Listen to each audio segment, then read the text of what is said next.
The moment Whitney Houston noticed the young girl crying in the third row during Greatest Love of All on March 18, 1995, something shifted inside her. The voice, who had performed this song thousands of times for millions of people, suddenly couldn't continue singing because this wasn't just another fan having an emotional reaction to music. This was a 17-year-old girl whose tears carried the weight of someone who'd found salvation in Whitney's words, and Whitney could somehow sense it from 40 feet away. What happened next wasn't just a concert interruption. It was the moment a global superstar proved that sometimes the most important conversation you'll ever have happens in front of 18,000 witnesses, under blinding stage lights when every instinct tells you to keep performing and stick to the plan. If you want to discover more incredible untold stories from music's greatest legends, make sure to subscribe and hit that notification bell. We bring you the moments that prove our icons are beautifully human, the spontaneous acts of love that change lives forever, and the truths that remind us why music matters beyond entertainment. March 18, 1995 was supposed to be another stop on Whitney Houston's Waiting to Exhale tour. The Erwin Center in Austin, Texas was packed with 18,000 fans who come to hear the voice at the absolute peak of her powers. Whitney had just finished a string of sold-out shows across the country, and her confidence was soaring along with her vocal ability. The backstory of how this particular show came to be is almost as remarkable as what happened during it. Whitney had originally planned to take a break between the Dallas and Houston shows, but when her management team received over 15,000 requests from Austin fans who couldn't make it to either city, she added the show just 3 days before the performance. Whitney always had a special connection to Texas, her longtime backup singer, B.B. Winans, later recalled. She said the audiences there sang along with more heart than anywhere else in the country. She could feel their energy from the moment she stepped on stage. The evening had started perfectly. Whitney emerged wearing a stunning black sequined gown that caught the arena lights like liquid starlight. She opened with, "I Want to Dance with Somebody," her infectious energy immediately connecting with the Texas crowd. The audience was on their feet from the first note, singing along with such passion that Whitney had stopped mid-chorus just to listen to their voices filling the arena. "Austin, Texas!" Whitney had called out during the pause. "Y'all sound like a gospel choir. Keep singing." The crowd had erupted, and Whitney's smile was so radiant that even the skeptical music critics in attendance found themselves caught up in the joy of the moment. "How Will I Know" had the entire venue swaying in unison. Whitney's voice danced through the melody with that perfect combination of technical mastery and emotional authenticity that had made her a global phenomenon. During the song's bridge, she'd walk to different sections of the stage, making eye contact with fans and creating personal moments with individual audience members. "I Have Nothing" showcased the gospel-influenced power that had made Whitney legendary. Her voice soared through the arena with supernatural force, hitting notes that seemed to defy the laws of physics. The song built to a crescendo that left the audience breathless, many wiping tears from their eyes at the sheer beauty of what they'd witnessed.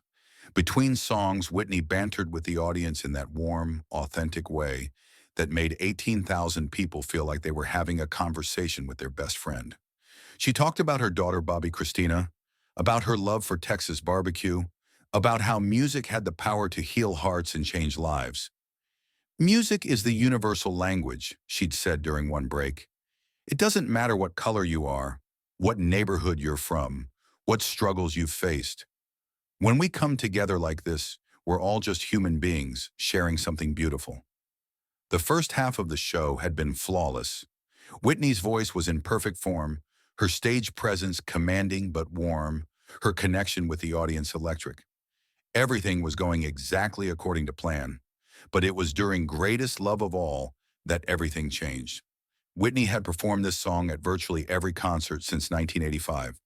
It was her anthem, her statement of purpose, the musical embodiment of everything she believed about self-worth and human potential. She knew every note, every pause, every moment where the audience would join in. The song was as natural to her as breathing. The opening piano chords filled the arena, and Whitney began singing with that gentle power that made even the largest venues feel intimate. "I believe the children are our future. Teach them well and let them lead the way." She was halfway through the second verse, her voice building toward that soaring chorus that always gave audiences chills, when her eyes locked onto someone in the third row. A young African-American girl, maybe 17 years old, was crying. Not the happy tears of someone moved by beautiful music, but the deep, wrenching sobs of someone who was being healed by what she was hearing. Whitney's voice faltered for just a moment. She recovered quickly, professional as always, but her attention kept drifting back to the girl. There was something about her expression, something about the way she was clutching the concert program to her chest like a lifeline, that made Whitney's heart race. The girl was wearing a homemade t-shirt with Whitney's face on it and the words, "The children are our future," written in glitter. But what caught Whitney's attention wasn't the shirt. It was the look in the girl's eyes. It was a look Whitney recognized because she'd seen it in her own mirror during the darkest periods of her life. It was the look of someone who'd been saved. As Whitney approached the song's powerful bridge, the part about learning to love yourself being the greatest love of all, she watched the young girl mouth every single word, not singing along casually, but speaking the lyrics like they were a prayer, like they were the most important words she'd ever heard. That's when Whitney made a decision that shocked everyone in the Erwin Center, including her own band. She stopped singing. The music continued for a few beats as the musicians tried to figure out what was happening. Whitney's guitarist, Raymond Simpson, kept playing the chord progression, thinking maybe she was just taking a dramatic pause. But Whitney walked to the edge of the stage, her microphone still in hand, and looked directly at the crying girl. "Sweetheart," Whitney said, her voice carrying clearly through the arena's sound system. "What's your name?" The Erwin Center fell completely silent. 18,000 people turned to look at the young girl, who seemed terrified to suddenly be the center of attention. Security guards started moving toward Whitney, thinking something was wrong, but she waved them off with a gentle gesture. "It's okay, baby," Whitney said, speaking directly to the girl. "You don't have to be scared. We're all family here." The girl looked around at all the faces staring at her, then back at Whitney. For a moment it seemed like she might not answer. Then in a voice that was barely audible even with Whitney's microphone picking it up, she said, "Michelle?" "Michelle," Whitney repeated, her voice warm and gentle. "That's a beautiful name, Michelle. Can you tell me why you're crying, baby? But you haven't heard the most heartbreaking part yet." Michelle looked around at the thousands of faces staring at her, then back at Whitney. For a moment it seemed like she might not answer. Then, in a voice that was stronger than anyone expected, she said something that made the entire arena hold its breath. "Because your song saved my life, Miss Houston." Whitney felt like she'd been hit by lightning. She'd heard variations of this sentiment from fans countless times over the years. "Your music got me through my divorce. Your voice helped me when my mother died. I played your songs during cancer treatment." But something about Michelle's tone, something about the raw honesty in her voice told Whitney this wasn't hyperbole. "Tell me what you mean, sweetheart," Whitney said, kneeling down at the edge of the stage to get closer to Michelle. Michelle wiped her eyes and took a shaky breath. The arena was so quiet that her voice carried clearly through the space. "6 months ago, I was going to kill myself. I had the pills and everything. But then, Greatest Love of All came on the radio, and when you sang about the children being our future, about believing in yourself, I realized I hadn't given myself a chance yet." The silence in the arena was deafening. 18,000 people were witnessing something far more powerful than any concert they'd ever attended. In the VIP section, music industry executives who'd seen every major performer of the past decade sat with their mouths open. This wasn't entertainment anymore. This was raw human connection on a scale none of them had ever witnessed. Whitney's eyes filled with tears. Her voice shook slightly as she spoke. "Michelle, can you stand up for me?" Michelle stood, and Whitney could see she was wearing the homemade t-shirt she'd noticed earlier. But now she could also see that Michelle was thin in a way that suggested she hadn't been taking care of herself. And there were faded scars on her wrists that told a story Whitney understood all too well. "How old are you, Michelle?" 17, Miss Houston." Whitney nodded, understanding everything. 17 years old and already carrying so much pain that she'd considered ending her life.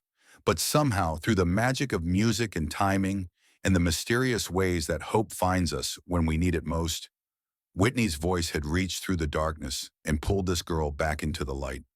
"Michelle," Whitney said, her voice carrying to every corner of the arena, "I need you to know something. When I recorded Greatest Love of All, I was thinking about young people just like you. People who might be struggling to find their place in the world, who might be having trouble believing in themselves. I recorded that song hoping it would reach somebody who needed to hear it." Whitney paused, looking directly into Michelle's eyes. "But I never imagined it would save someone's life. Thank you for telling me that, baby. Thank you for being brave enough to share your story." What Whitney did next left everyone in the arena completely speechless. She handed her microphone to her guitarist and walked off the stage. Not to her dressing room, but down the arena steps, through security, and directly to Michelle's seat in the third row. The crowd watched in amazement as Whitney Houston, in the middle of her own concert, climbed over seats and barriers to reach a teenage fan who needed her. Her sequined gown caught on chairs, and her high heels made navigation difficult. But Whitney didn't care. She had somewhere more important to be than center stage. When she got to Michelle, she wrapped the girl in a hug that lasted for nearly 2 minutes, while 18,000 people watched in complete silence. Those close enough could hear Whitney whispering to Michelle, though most of the words were private. But the few phrases that carried, "You're so brave. I'm so proud of you. You matter so much," were enough to leave nearby audience members in tears. "Michelle," Whitney said, loud enough for the nearby audience members to hear, "I need you to promise me something. I need you to promise me that you'll never hurt yourself. Because you matter, baby girl. You matter so much more than you know." Michelle was sobbing now, but they were different tears. Relief, gratitude, joy, all mixed together in the embrace of someone who'd reached her through music and was now reaching her through pure human love. "I promise, Miss Houston," Michelle said. "I promise." Whitney held Michelle for another moment, then looked into her eyes. "Michelle, I'm going to finish this song, and I want you to sing it with me. Not just the words, but the meaning. I want you to sing it like you believe every single word about yourself. Can you do that for me?" Michelle nodded, still crying, but now smiling through her tears. Whitney made her way back to the stage, but she wasn't the same performer who'd left it 5 minutes earlier. She was a woman who'd just been reminded why she was really put on this earth. The applause that greeted her return was different too. Not the usual cheering for entertainment, but something deeper, more reverent. When she took the microphone again, her voice carried a different energy. Not just professional excellence, but personal mission. "Ladies and gentlemen," Whitney announced, "I've been singing Greatest Love of All for 10 years. But tonight, I'm singing it for Michelle, who reminded me that sometimes the greatest love we can show is believing in someone who's forgotten how to believe in themselves." You're not ready for what happened when Whitney started singing again. As Whitney began the final verse of Greatest Love of All, something extraordinary happened. Michelle, still standing in the third row, began singing along. Not quietly, but with a voice that was strong enough for the people around her to hear. Whitney heard it too. She smiled, pointed at Michelle, and began walking back toward the edge of the stage, encouraging the girl to sing louder. "I believe the children are our future," Whitney sang, and Michelle's voice joined hers from the audience. "Teach them well and let them lead the way," they sang together.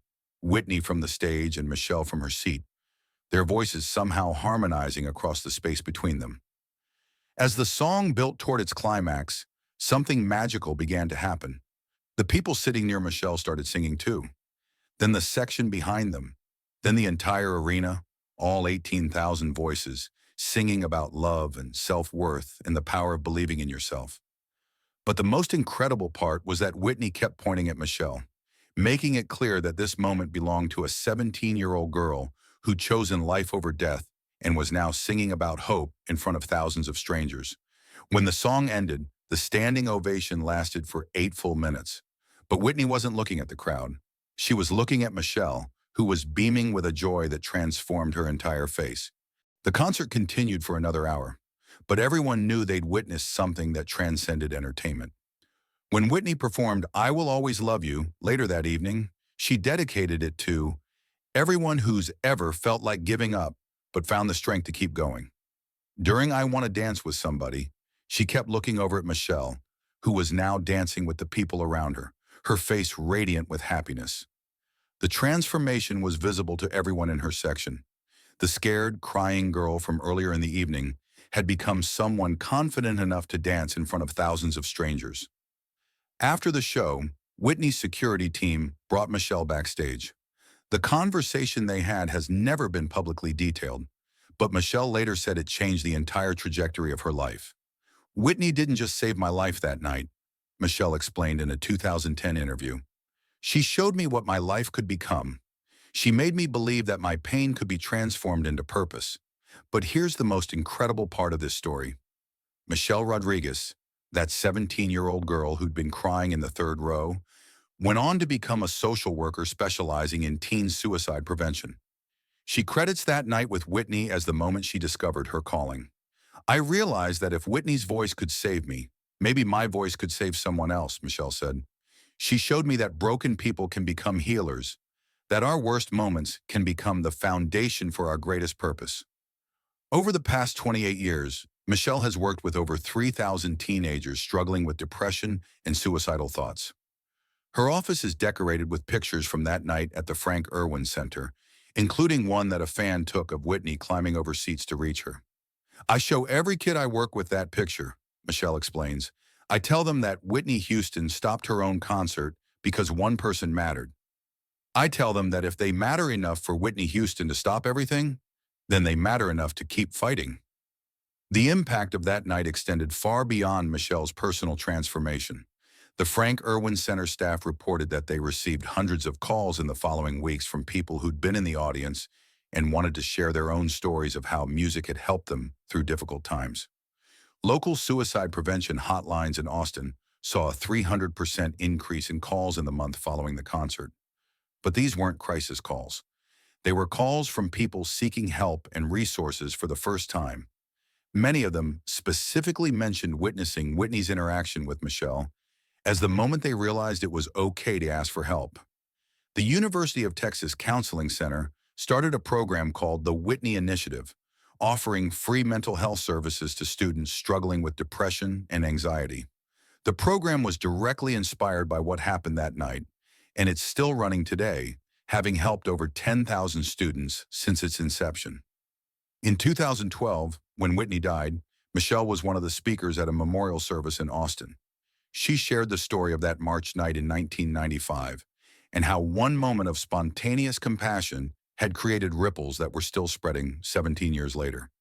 Whitney taught me that the greatest performances happen not when we stick to the script, but when we have the courage to break character and be completely human, Michelle said. She showed me that sometimes the most important audience is just one person, and sometimes the most powerful thing you can do is stop everything and pay attention to someone who needs to be seen. The recording of that night has become legendary among Whitney Houston fans, not for its musical perfection, but for its human authenticity. The moment when Whitney stopped mid-song to save a life has been viewed millions of times on bootleg recordings, serving as proof that sometimes the greatest artists are those who remember that their gift is meant to serve something bigger than themselves. Music producers and concert promoters have studied the footage for insights into artist-audience connection. The moment has been cited in academic papers about the therapeutic power of music and the responsibility that comes with having a platform. Today, Michelle Rodriguez runs the Whitney Houston Foundation for Youth in Crisis, a nonprofit organization that provides counseling and support for teenagers struggling with mental health issues. The foundation's motto, taken from what Whitney said that night, is simple: "You matter, and we believe in you." Every year on March 18th, Michelle returns to the site where the Erwin Center once stood. She brings teenagers from her program, and they sing "Greatest Love of All" together, not as a performance, but as a reminder that believing in yourself is indeed the greatest love of all. Whitney Houston stopped her show to address a crying fan that night in Austin. What she said next, "You matter, baby girl," didn't just leave the arena in tears.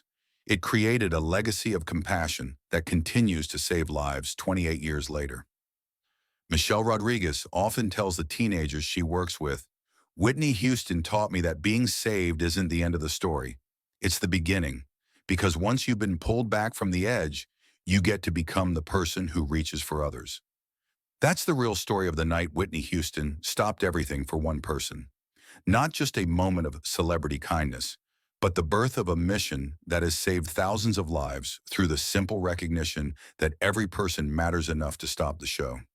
If this incredible story of music's power to heal moved you, make sure to subscribe for more amazing untold stories from music history. Share this video with someone who needs to hear about the importance of choosing life and believing in themselves. And let us know in the comments, has music ever helped you through a dark time? Your stories matter, and we read every single one.